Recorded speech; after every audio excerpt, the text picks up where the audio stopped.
Sahabat semua yang dirahmati Allah, hari ini kita akan menyelami sebuah kisah besar yang penuh tanda kebesaran ilahi, yaitu kisah Nabi Soleh alaihi salam, seorang utusan Allah kepada kaum Samud yang terkenal dengan mukjizat unta betina.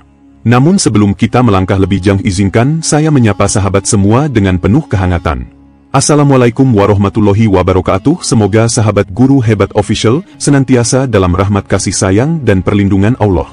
Semoga iman semakin kokoh, amal semakin istiqomah, dan hidup kita penuh keberkahan. Judul kita kali ini adalah bab 3 kisah Nabi Soleh, seorang nabi yang diutus untuk menyeru kepada tauhid, meninggalkan kesirikan, serta mengingatkan manusia agar tidak tenggelam dalam kesombongan dunia. Jangan lupa tekan tombol subscribe channel Guru Hebat Official, aktifkan lonceng notifikasi agar tidak ketinggalan kisah penuh hikmah yang bisa mengubah cara pandang hidup kita. Al-Quran menyebut Nabi Soleh dalam banyak ayat. Allah berfirman dalam Hud ayat 61 yang artinya, dan kepada kaum Samud kami utus saudara mereka Soleh. Dia berkata, hai kaumku, sembahlah Allah, sekali-kali tidak ada bagimu Tuhan selain Dia. Dia telah menciptakan kamu dari bumi dan menjadikan kamu pemakmurnya, maka mohonlah ampunannya, kemudian bertobatlah kepadanya, sesungguhnya Tuhanku dekat lagi memperkenankan doa. Ayat ini menegaskan inti risalah Soleh, yaitu tauhid, perintah beribadah hanya kepada Allah, dan kesadaran bahwa manusia diberi mandat memakmurkan bumi, bukan merusaknya. Kaum Samud adalah bangsa maju yang tinggal di wilayah Al-Hijr, antara Makkah dan Madinah. Mereka memiliki teknologi memahat gunung menjadi rumah kokoh, hidup dalam kemewahan dan keamanan. Tafsir Ibnu Katsir menjelaskan bahwa mereka diberi kekuatan fisik luar biasa, umur panjang, serta kecerdikan membangun. Namun semua itu justru membuat mereka sombong, ingkar, dan menolak tauhid. Mereka menyembah berhala dan merasa tidak butuh kepada Allah. Inilah cermin bahwa kecanggihan dunia tanpa iman hanya melahirkan kesombongan yang menutup hati dari kebenaran. Mereka menuntut bukti nyata. Mereka berkata kepada Nabi Soleh, jika engkau benar utusan Allah, maka keluarkan mukjizat dari batu besar itu. Maka dengan izin Allah keluarlah seekor unta betina dari batu besar. Mukjizat ini sangat luar biasa, mustahil secara logika, namun Allah Maha Kuasa atas segala sesuatu. Unta betina itu menjadi tanda kebesaran sekaligus ujian bagi kaum Samud. Allah memerintahkan mereka membiarkannya makan dan minum di mana saja, serta tidak mengganggunya. Allah berfirman dalam Asy-Syu'ara ayat 155 yang artinya, inilah seekor unta betina, dia mendapat giliran minum, dan kalian mendapat giliran minum pada hari yang ditentukan. Jadi bahkan sistem air minum pun diatur agar adil, namun mereka tetap membangkang. Kaum Samud bukannya beriman, malah sepakat menyembelih unta itu. Al-Quran dalam Al-Homar ayat 31 menyebut, F'an ada'a syahibahum fata, ata'a fa'aka. Artinya lalu mereka memanggil kawan mereka, lalu dia menyembelih unta itu. Tindakan ini puncak kesombongan dan penolakan terhadap tanda Allah. Maka azab pun turun. Allah kirim suara keras halilintar yang mengguncang bumi, hingga mereka mati bergelimpangan. Hud ayat 67 yang artinya, maka mereka ditimpa gempa, lalu mereka mati bergelimpangan di tempat tinggal mereka. Itulah akhir tragis kaum yang diberi nikmat namun kufur. Sahabat Guru Hebat Official, mari kita lihat pelajaran besar dari kisah ini. Pertama, nikmat besar jangan membuat kita sombong. Samud punya teknologi tinggi namun lupa bersyukur. Kedua, mukjizat adalah tanda Allah yang harus dihormati, bukan ditantang. Ketiga, kekayaan dan kekuatan tidak menjamin keselamatan jika tanpa iman. Tafsir At-Tabari menjelaskan bahwa Allah hancurkan Samud agar manusia sadar bahwa kekuatan duniawi tak berarti apa-apa di hadapan kekuasaan ilahi. Pelajaran ini sangat relevan hari ini ketika manusia bangga dengan sains dan teknologi namun sering lupa kepada Sang Pencipta. Kondisi modern mirip Samud. Kita punya gedung pencakar langit, teknologi digital super canggih, transportasi cepat, namun banyak manusia melupakan Allah. Lebih parah lagi, kita merusak alam demi nafsu serakah. Menebang hutan sembarangan, menggali tambang tanpa kendali, mencemari air dan udara. Akibatnya banjir, longsor, kekeringan, perubahan iklim melanda.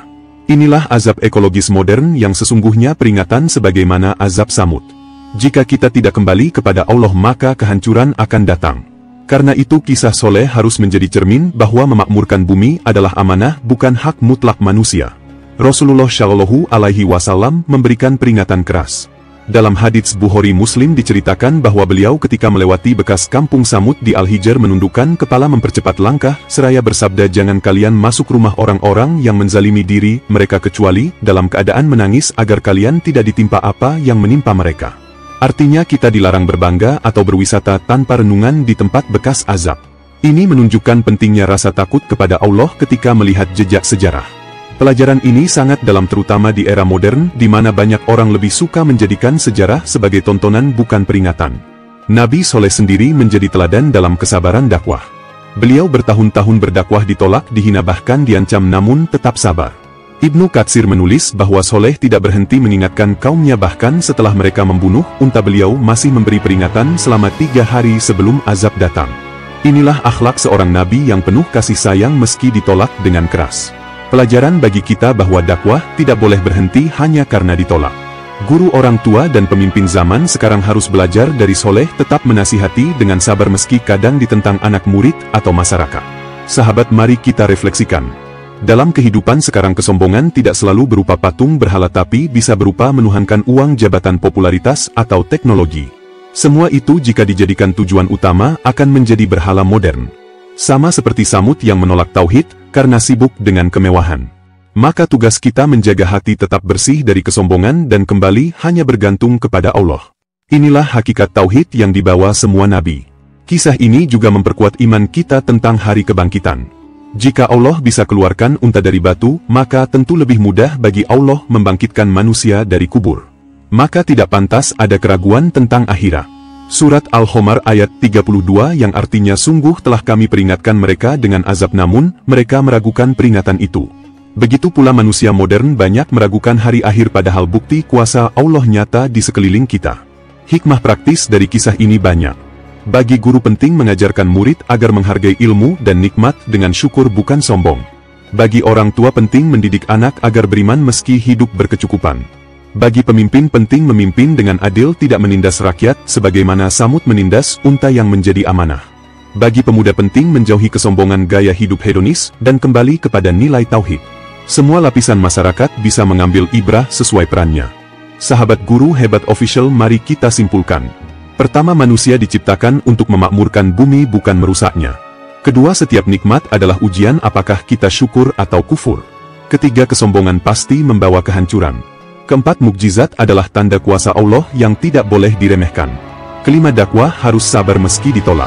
Inilah pelajaran abadi dari kisah Nabi Soleh dan kaum Samud. Sebelum kita tutup, jangan lupa bab berikutnya kita akan membahas Nabi Ibrahim alaihissalam, bapak para nabi yang kisahnya penuh ujian berat, keteguhan hati luar biasa, dan pengorbanan yang menggetarkan iman. Pastikan sahabat tetap setia bersama channel Guru Hebat Official. Jangan lupa subscribe, like, dan bagikan video ini, agar semakin banyak saudara kita mendapat manfaat. Jazakumullah khairan. Wassalamualaikum warahmatullahi wabarakatuh.